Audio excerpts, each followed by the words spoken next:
সন্ধ্যা ৬টায় মিরপুর শেরেবাংলা স্টেডিয়ামে মাঠে গড়াতে যাচ্ছে বাংলাদেশ পাকিস্তানের মধ্যকার ৩ ম্যাচের টি-20 সিরিজের প্রথম লড়াই। হোম গ্রাউন্ডে শক্তিশালী প্রতিপক্ষকে হারিয়ে সিরিজে এগিয়ে যেতে মরিয়া লিটন দাসের দল, আর সেই লক্ষ্য পূরণে একাদশ সাজাতে হচ্ছে বেশ হিসেব নিকেশ করে। শেষ সিরিজে শ্রীলঙ্কাকে হারিয়ে ফুরফুরে মেজাজে থাকা টাইগাররা এবার নামছে আরও বড় পরীক্ষায়, কারণ সাম্প্রতিক পাকিস্তান সফরে ৩-০ ব্যবধানে হারের স্মৃতি এখনও টাটকা। তাই এবার মিরপুরে ঘুরে দাঁড়ানোর এক দারুণ সুযোগ টাইগারদের সামনে। মিরপুরের উইকেট বরাবরই ধীর গতির এবং স্পিনারদের জন্য সহায়ক। শ্রীলঙ্কার মাটির মতো এখানেও স্পিনই হয়ে উঠতে পারে ম্যাচের ভাগ্য নির্ধারণকারী। ফলে একাদশ গঠনে স্পিনারদের প্রাধান্য পাওয়াটাই স্বাভাবিক। ব্যাটিং লাইন আপে ইনফর্ম তানজিদ হাসান তামিমের সঙ্গে ওপেন করবেন বাঁ-হাতি পারভেজ হোসেন ইমন। 3-এ দেখা যেতে পারে অধিনায়ক লিটন দাসকে।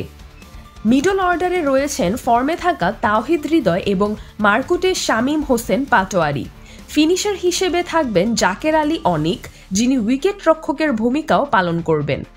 অলরাউন্ড বিভাগের ভারে থাকবেন শেখ মেহেদী হাসান এবং রিশাদ হোসেন।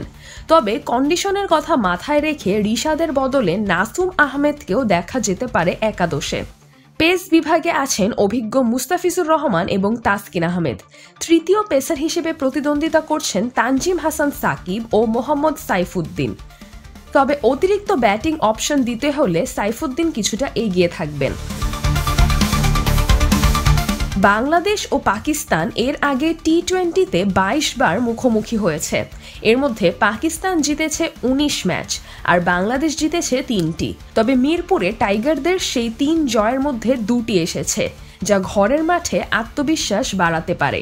সম্ভাব্য একাদশে থাকছে লিটন কুমার দাস অধিনায়ক, তানজিদ হাসান তামিম, পারভেজ হোসেন ইমন, জাকের আলী অনিক উইকেটকিপার, তাওহিদ হৃদয়, শামীম হোসেন পাটোয়ারি, শেখ মেহেদী হাসান, রিশাদ হোসেন, নাসুম আহমেদ, মোহাম্মদ সাইফুদ্দিন অথবা তানজিম হাসান সাকিব, মুস্তাফিজুর রহমান, তাসকিন আহমেদ।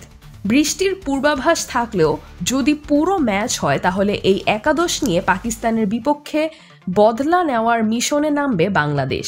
দর্শকদের চোখ থাকবে এক উত্তেজনাকর সন্ধ্যার দিকে, যেখানে প্রতিটি বলের সঙ্গে লড়বে সম্মান আর প্রতিশোধ। সিজরাতুল আভা, দৈনিক আওয়ার বাংলাদেশ।